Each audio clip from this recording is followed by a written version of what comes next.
All right. Hello, everyone. Welcome. Let's talk about a toddler mealtime moment that so many of us have been through. The sudden, no, I don't want that meltdown at the table. If you've ever put a plate of food down in front of your toddler and had them instantly cross their arms, yell, or push it away, let me know in the comments with a yes, because you are definitely not alone, my friend. At first glance, it feels like a classic toddler power struggle, right?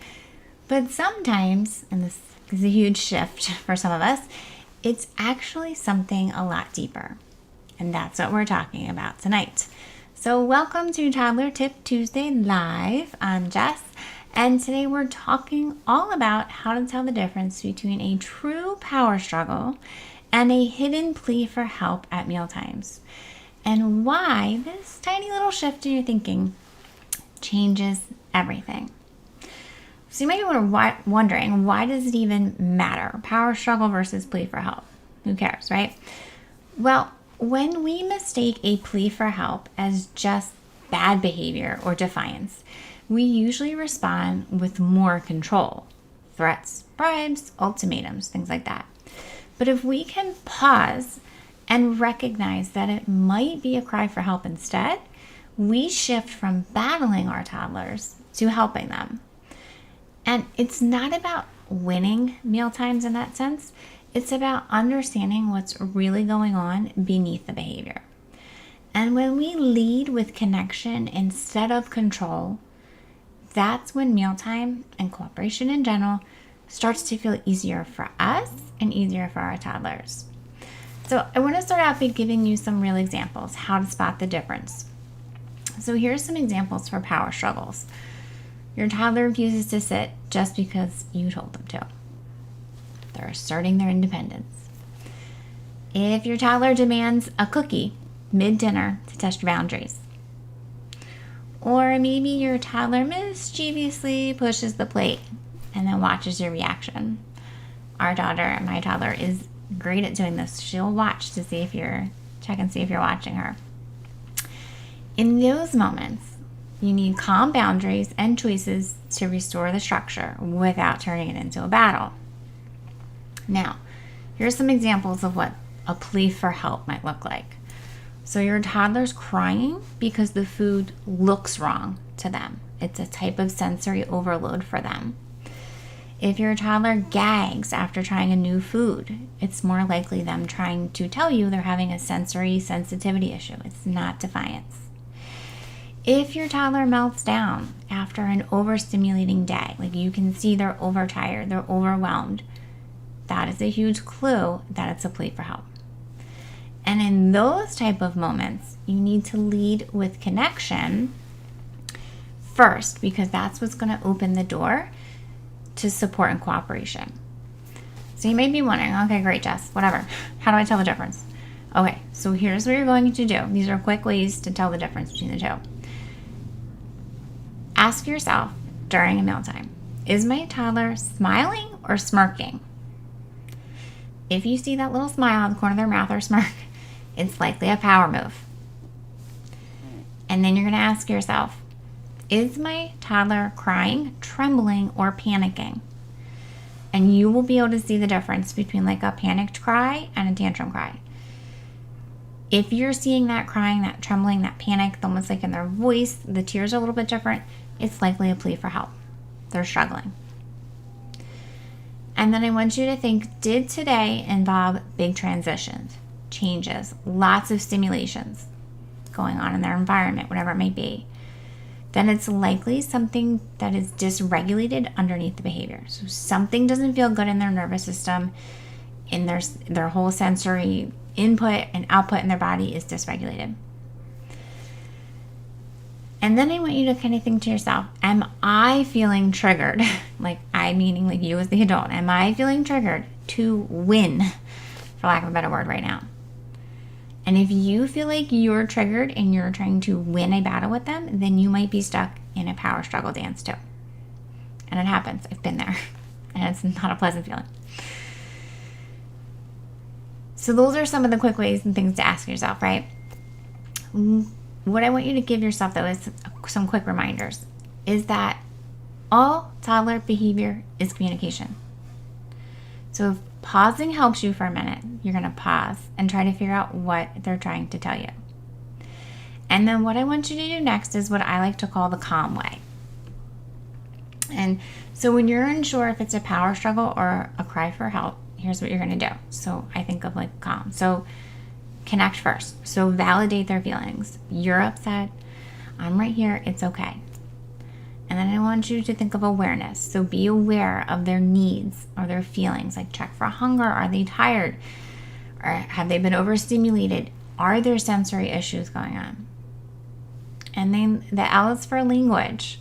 So use language that leads. And what I mean by that is short, clear choices. You can touch the broccoli or leave it.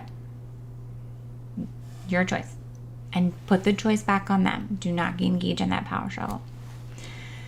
And then the M is for to model. You need to model what you want for them. So you have to muster all of your inner calm and model that calm and give your toddler your calm.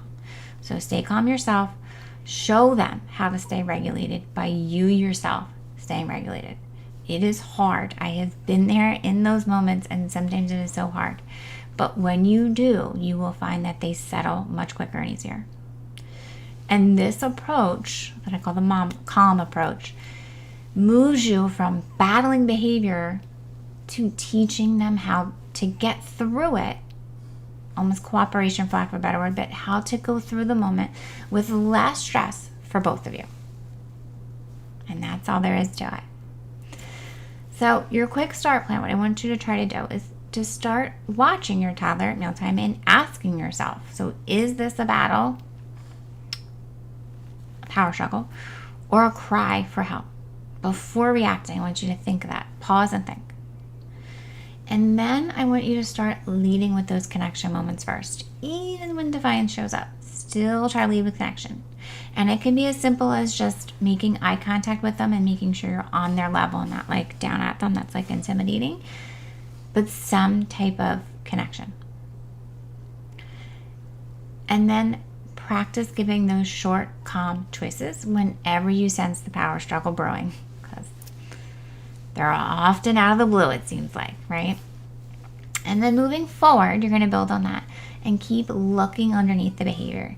Because what feels like defiance, it's really more often just an overwhelmed little human being who is trying so hard to ask for help, and they don't know how. They don't know how to tell you all those little feelings inside their body and with their nervous system. And sometimes they don't have the words. So we have to help them and give them the words. So, a couple questions that came up. I always try to leave some time here for Q&A. This is a short one today, but these are some of the questions. As you know, I always post in the morning on socials on Tuesdays, and I always send out to my email list. So some of the questions that came back for me was, what if I'm just really not sure? Either way. And you might have moments like that where you truly can't tell if it's a power move or a cry for help. So when in doubt, always just lead with connection first.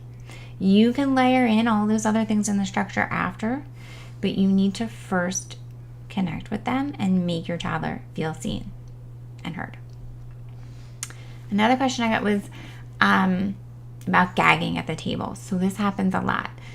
And how to know if the gagging's a power move or a sensory move. It's usually, nothing's guaranteed 100% of the time, but usually gagging in response to a food is sensory. So you want to try offering things like touch it first, smell it first, things like that without any pressure to actually eat it and make them more comfortable with the food. And then sometimes gagging can be a learned response that they kind of learn over time that gets a reaction from you, but usually not. So more, and without knowing your specific child, which if this person is listening, feel free to DM me, but I'm assuming it's not that type of situation. You'll kind of know though, because it'll always be like the same type of foods that make them gag, like they're always like squishy foods or things like that. Then you kind of know it's definitely sensory. So again, offer things like touching it and smelling it. Let me just check my note down here. Okay, so another person said, what if my toddler just flat out says no to everything at dinner? Two is some of it might be boundary testing, we like to call it, but you also want to check for those things like hunger, fatigue, and overwhelm first. Check and see, because those can be big time sensory triggers for our little toddlers.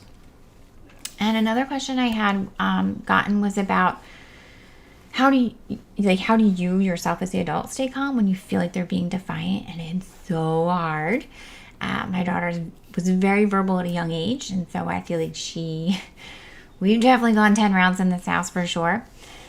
But what you need to do is focus what's on underneath and remind yourself as much as you can in the moment, this is communication, not defiance. This is communication, not defiance.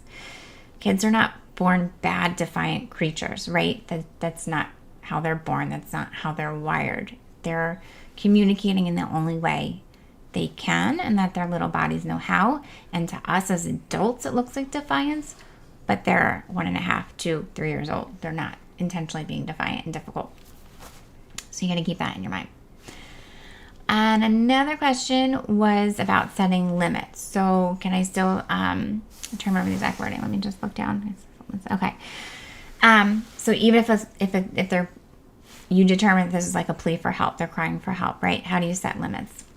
Yes, you can. You absolutely can. But still do the connection first to try to get them to calm that nursery system, and then your limits come second. So it's kind of a yes and situation, not like an either or. And then a question I came up in DMs was about always offering choices at mealtime. I see this in pretty much, I feel like, every single post that has to do with meal times. I feel like it comes up so much. You should always be offering a safe food with your meals for toddlers, especially if they're picky. And I hate labeling kids as picky because they're not usually picky, because there's other things like these sensory things going on. But you definitely want to have the choices on their plate. Don't provide them with just one particular food. You want their safe food and a couple options on their plate. And be strategic about that to kind of help them so that they have a sense of control. So, oh, you don't eat your broccoli? Well, we have your applesauce that you love on your plate too.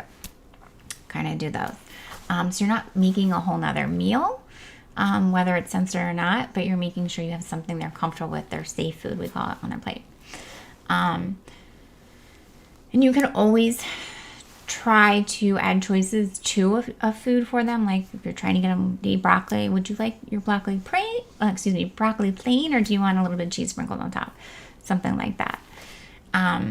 So it's less even about like the choices of food as much as kind of like little small things they can control about the food, if that makes sense. Some more meaningful choices for it. And then the last thing, someone had asked for like almost like a script to use for their toddler when they refuse food and they're melting down. And so my answer for that is stay calm and neutral. You don't need a big reaction, because the bigger reaction, the worse it's going to get. So what I to say is that's okay. You don't have to eat it. You can just leave it on your plate. That's like my big thing that I say. That's okay. You don't have to eat it.